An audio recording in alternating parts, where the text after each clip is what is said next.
Piranha മീനുകൾ സത്യത്തിൽ മനുഷ്യനെ കഴിക്കുമോ? മീനിനങ്ങളിൽ വളരെ മോശമായ മീനെന്ന് പറയുന്നത് ഈ പിരാന മീനുകളെയാണ്. പിരാന മീനുകൾ മാംസമാണ് ആസ്വദിച്ചു കഴിക്കുന്നത്. ഈ മീനുകൾ ചെറുതായി ഭംഗിയായിരുന്നാലും അതിന്റെ വായ് തുറന്നു നോക്കിയാൽ വളരെ ഷാർപ്പായ പല്ലുകളെ കാണാം. അതുകൊണ്ട് ഈ മീനുകളുള്ള നദിയിൽ പക്ഷികളോ മൃഗങ്ങളോ അകത്തു വന്നാൽ ഉറപ്പായും ആ മീനുകളെ അത് കഴിക്കും. ഈ ലോകത്ത് മൊത്തം 20 തരത്തിലുള്ള പിരാന മീനുകളുണ്ട്. അതിൽ വളരെ മോശമായ പിരാന എന്ന് പറയുന്നത് റെഡ് ബെല്ലി പിരാനയാണ്. ഈ റെഡ് ബെല്ലി പിരാന മീനിനെ എന്തിനാണ് വേൾഡ് ഡേഞ്ചറസ് എന്ന് പറയുന്നത് എന്ന് ഈ വീഡിയോ കണ്ടാൽ നിങ്ങൾക്ക് മനസ്സിലാകും. പൊതുവായി പിരാന മീനുകൾ മനുഷ്യനെ കഴിക്കുന്നത് വീഡിയോസിലും മൂവീസിലും കണ്ടിരിക്കും. അങ്ങനെ സത്യത്തിൽ പിരാനകൾ മനുഷ്യനെ കഴിക്കുമോ എന്ന് അറിയുന്നതിന് വേണ്ടി ഒരു വ്യക്തി 100-ൽ കൂടുതൽ റെഡ് പിരാനകൾ ഉള്ള ടാങ്കിൽ ഇറങ്ങിയിരുന്നു. കുറച്ചു സമയത്തിനുള്ളിൽ അദ്ദേഹത്തിനടുത്ത് പിരാന മീനുകൾ പോകുന്നു. എന്നാൽ അദ്ദേഹത്തെ ഒന്നും തന്നെ ചെയ്യാതെ പിരാന മീനുകൾ തിരിച്ചു പോകുന്നു.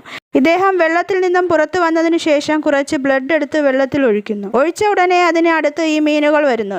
ഈ എക്സ്പെരിമെന്റിൽ ഇദ്ദേഹം എന്ത് പറയുന്നു എന്നാൽ പിരാന മീനുകൾ നോർമലായി ഒരു മനുഷ്യനെയും അറ്റാക്ക് ചെയ്യില്ല. ശരീരത്തിൽ മുറിവുണ്ടായി ബ്ലഡ് വന്നുകൊണ്ടിരിക്കുമ്പോൾ പിരാന മീനുകളുള്ള വെള്ളത്തിൽ ഇറങ്ങിയാൽ ഉറപ്പായും ആ പിരാന മീനുകൾ അറ്റാക്ക് ചെയ്യും. നിങ്ങൾക്ക് പിരാന മീനുകൾ കണ്ടിട്ടുള്ളവരാണെങ്കിൽ എസ് എന്ന് കമന്റ് ചെയ്യൂ. ഈ വീഡിയോ ഇഷ്ടമായാൽ വീഡിയോ ഒന്ന് ലൈക്ക് ചെയ്ത് ചാനൽ സബ്സ്ക്രൈബ് ചെയ്യൂ.